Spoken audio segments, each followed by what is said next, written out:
Hello folks, welcome back.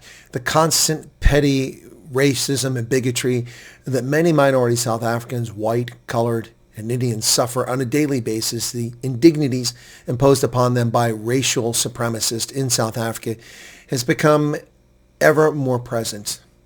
Now, the spirit of Ubuntu simply does not exist with racists in South Africa. Their desire is to stamp out anything that's not black supremacy.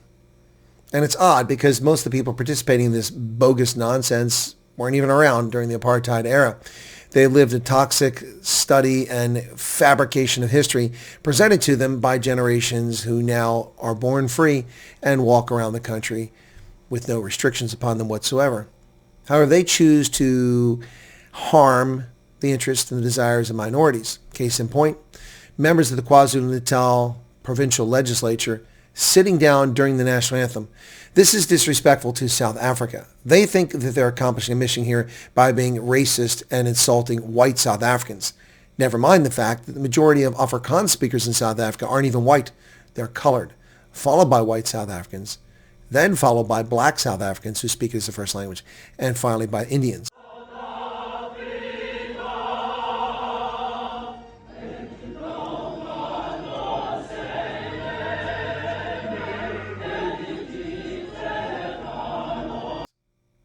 So this shameful display of racial hatred targeting whites, but of course by extension includes blacks, Indians, and especially coloreds. This is disgraceful. This is who these people are. This is what they're about. Now, mind you, this isn't all black South Africans. In fact, it's a distinct minority. But these are dangerous people, hateful people for whom Ubuntu never meant anything. They don't like people that aren't like them, and they would like to see them removed or eliminated. This is the national anthem of South Africa, yet they sit when the Afrikaans portion is sung. There's no place for any idiot like this. There's no respectful discourse you can have with racial hatred and bigotry on this order. This is worse than anything the National Party ever did publicly. This disrespect to South Africans who are their fellow citizens shows you the hatred in their heart. These are the people who have no compunction about singing Kill the Boer to exhort Africans to go out and murder other Africans. What a disgrace. An absolute disgrace.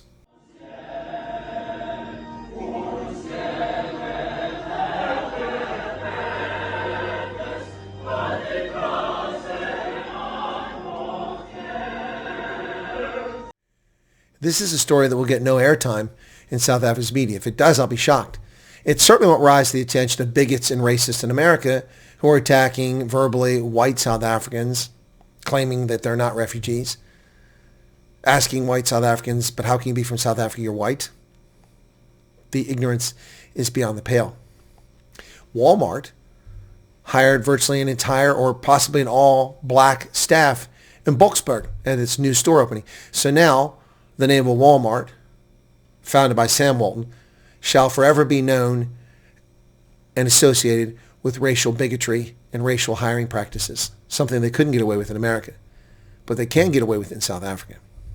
It's unbelievable. The pressure is being amped up against minority South Africans, but especially against white Afrikaners. All the while, the government denies anything is amiss, that anything is running afoul. Yet petty assaults, barred from employment, barred from government tenders, barred from access to universities, minorities are hanging on by a thread in many cases. And the response is, look at Johan Rupert. Okay, great, you got a billionaire. Patrice Motsepe, a billionaire. Doesn't explain the other 62 million South Africans. What an absolute disgrace. This is, why would anybody do such a thing unless they're a racist? Please explain to me why they would do this. Shame on them. And these are the same people that are forcing English, or would call for the forcing of English onto all South Africans.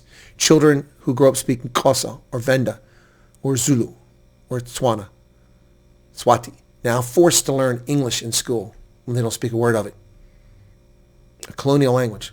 I know. It colonized my country. But they attack Afrikaans, an indigenous African language. What a bunch of scumbag, racist bigots. What other answer is there? Do they have an excuse for sitting down during that portion of Nkosi Sikelel Africa? No, there's no excuse. other than to intentionally racially insult South Africa's minority communities.